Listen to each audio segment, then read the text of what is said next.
Hello दोस्तों, मैं आपका दोस्त एडवोकेट दुर्गेश दुबे।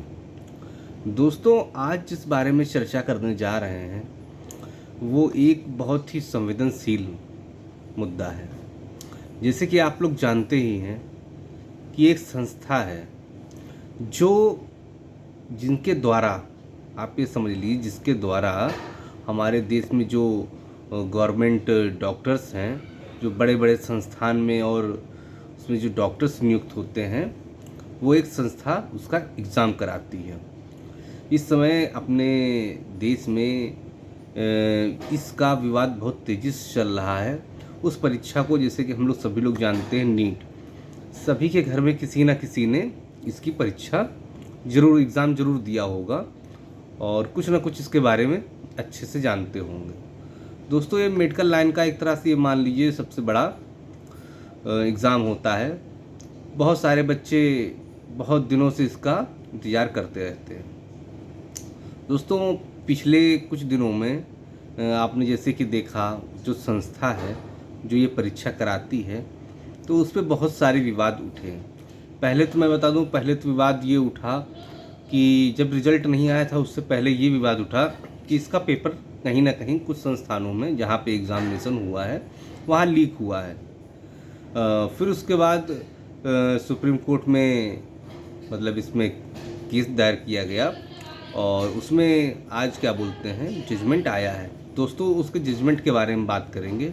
पहले तो आइए बात करते हैं कि ये है क्या, पूरा मामला क्या है। मतलब इतना ये जो मुद्दा है नीट का, ये इतना हाईफाई और इतना क्यों इस समय ट्रेंडिंग पे है। तो दोस्तों, देखते हैं कि हुआ ये कि मतलब जब रिज़ल्ट आया इसका, तो रिज़ल्ट में बहुत सारे बच्चे जो थे, जैसे कि आपको पता है 720 इसका टॉप स्कोर था। टॉप स्कोर मतलब जितना पूर्णांक भी वही था और प्राप्तांक भी वही था। अगर हम लोग हिंदी में अगर बात करें तो पूर्णांक भी वही था, प्राप्तांक। बहुत सारे बच्चे 720 में 720 नंबर पाए।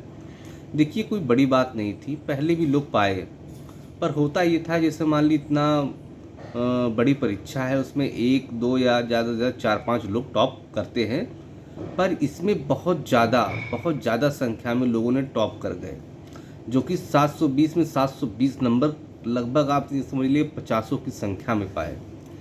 तो इसमें ये हुआ कि मतलब कहीं ना कहीं धांधली का मतलब एक ये आया कि शायद इसमें धांधली हुई है। जिसने परीक्षा कराई जिस संस्था को, तो उसने ये बताया कि कुछ परीक्षाओं मतलब सेंटर्स में कुछ लोगों को समय कम मिला या फिर बहुत चीज़ें उन्होंने अलग अलग बताई, तो उसमें उन्होंने एक ग्रेस मार्क्स उन्होंने दे दिया।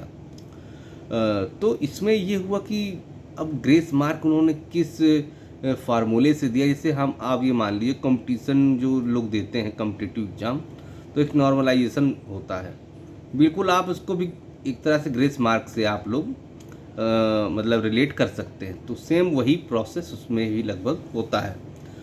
उसका भी कोई ना कोई फार्मूला होता होगा, पर क्या फार्मूला पता नहीं।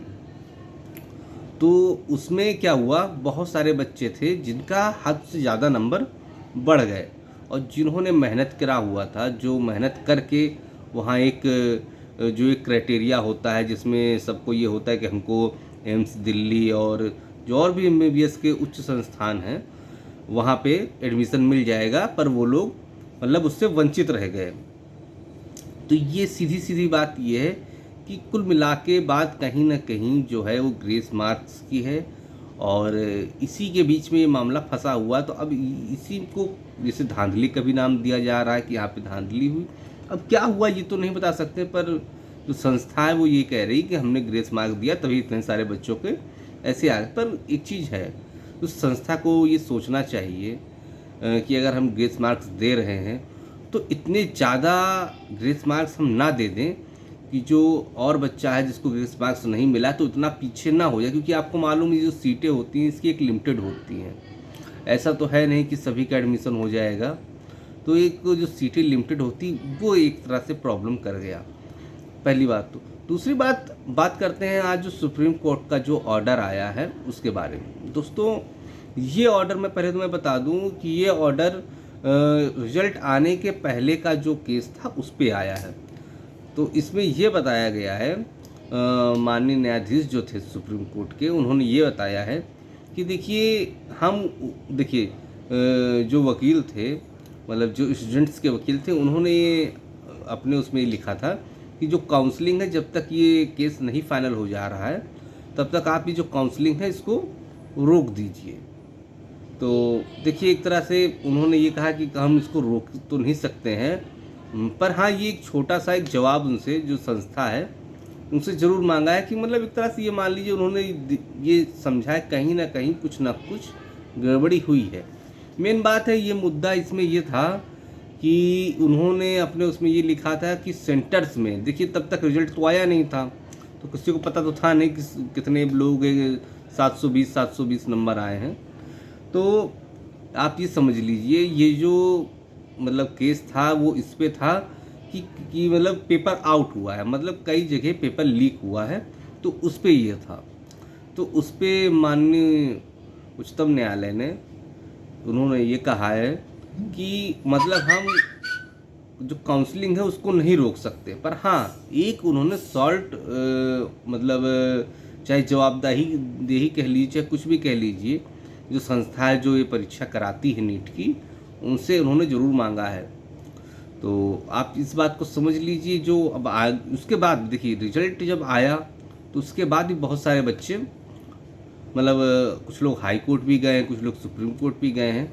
तो उसका मामला अलग है, इसका मामला अलग है। लोग इससे एक दूसरे को रिलेट करके मत देखिए। देखिए क्या होता है, जब बहस होती है, चाहे सुप्रीम कोर्ट हो चाहे हाई कोर्ट हो, तो मतलब वकील साहब जो होते हैं वो लोग कहते हैं सर इसको जब तक केस का वो नहीं आ रहा है तब तक आप काउंसलिंग रोक दीजिए। तो माननीय उच्चतम न्यायालय ने ये कहा है कि देखिए, अगर आप दबाव डालेंगे तो हम इसको डिस्पोज ऑफ कर देंगे, मतलब ये जो आपने जो रिट करी है इसको हम खारिज कर देंगे। तो वहाँ पे उस चीज़ को थोड़ा सा, जो वकील साहब होते हैं उनको थोड़ा नरम पड़ना पड़ता है। तो मेन बात ये है। ठीक है दोस्तों, जो और भी जैसे हाई कोर्ट से संबंधित, सुप्रीम कोर्ट से संबंधित, जो नीट से संबंधित जो भी आएगा आपका जजमेंट या फिर कोई भी वर्डिक्ट आएगा माननीय उच्चतम न्यायालय या उच्च न्यायालय का, वो मैं अपने इस चैनल के माध्यम से आपको समय समय बताता रहूँगा। अगर दोस्तों सही लगे आपको मेरी बात, तो इस जो मेरा चैनल है इसको आप प्लीज़ सब्सक्राइब और लाइक कर लीजिएगा। दोस्तों ठीक है, मिलते हैं अगले वीडियो में जल्द ही। थैंक्स।